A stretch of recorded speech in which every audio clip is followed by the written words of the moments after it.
How's it going, fellas? Today I have something that I don't think anyone in their right mind wouldn't like. Cheesesteak subs. A sandwich that needs no introduction. A sandwich that gives an entire city its only meaning. I'm not exaggerating when I say this is probably in the top 5 for the best meals I've ever made. I'm doing my subs with the ribeye steak, which you'll get to see later. But to start it off, as I often do, I'll be slicing one Spanish onion. Not dicing it, but rather cutting it in half and cutting long ways to get longer strands for this long sandwich. Once the onion's sliced, I'll be using about a half of a head of iceberg lettuce. Cut it in half, and then half again, slicing diagonally to get longer thin strands. Unfortunately, I didn't have my sharpened main knife, so my cuts in this video are a little lackluster, to say the least.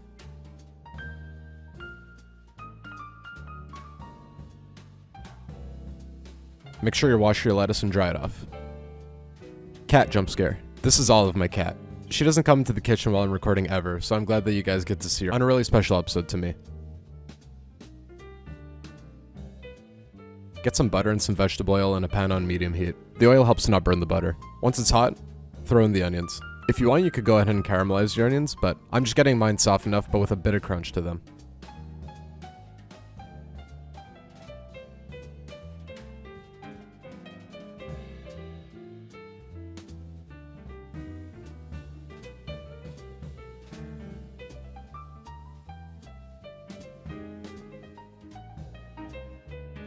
Once those are done, place them over on some paper towel to get the excess oil out.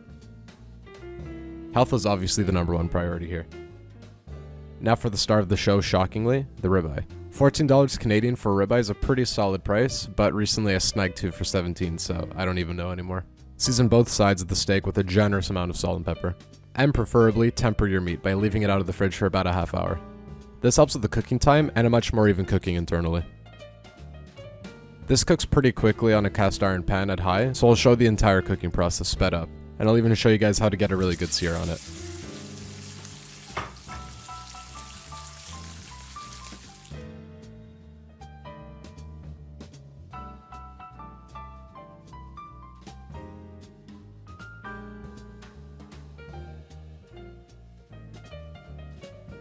Keep note of where you place the meat initially, and once it's time to flip, just flip it as you normally would.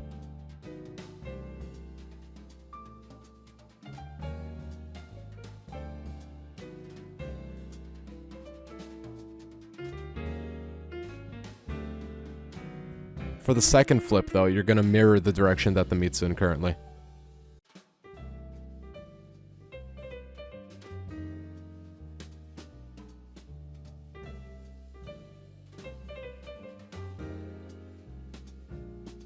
For the third flip, same thing as the first time, flip it facing the same direction, and you should have these perfect little squares.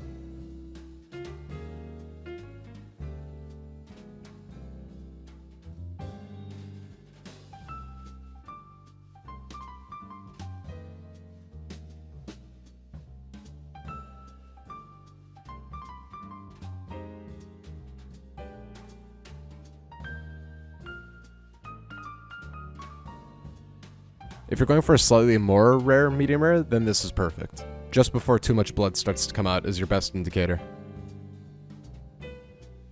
Mine has a little bit on the plate, but hardly any. Let it rest while you finish your other steps. Grab the sub bread and toast it. This is crucial, believe me. The bread I used here is a little smaller than the typical sub, so use whatever bread you want. To cut the steak, I recommend cutting against the direction of the grain at a diagonal as well to get a much bigger but thin piece. And again, my knife isn't that sharp, so I don't get the result that I was hoping for, but it's alright. The thickness is what's the most important part. Check it out.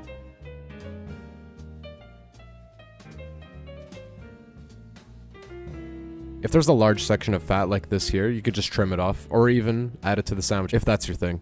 Now with the bread toasted, get your broiler going in the oven, add some mozzarella and pepperoni, preferably in the opposite order that I did for crispier pepperoni.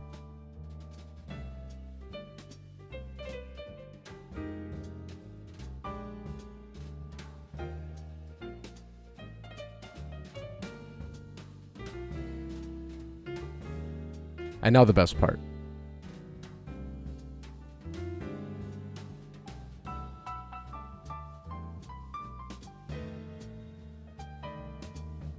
Nice. Also nice, I guess.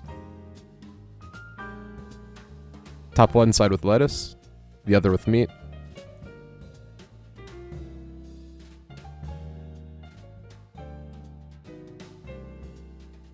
And back again with onion. And struggle to close it all for your best results. And now the most mandatory cross section.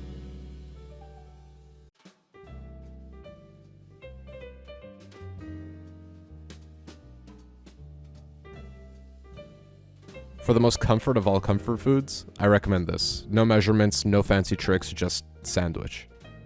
I hope you guys try this one out, and thanks a lot for stopping by.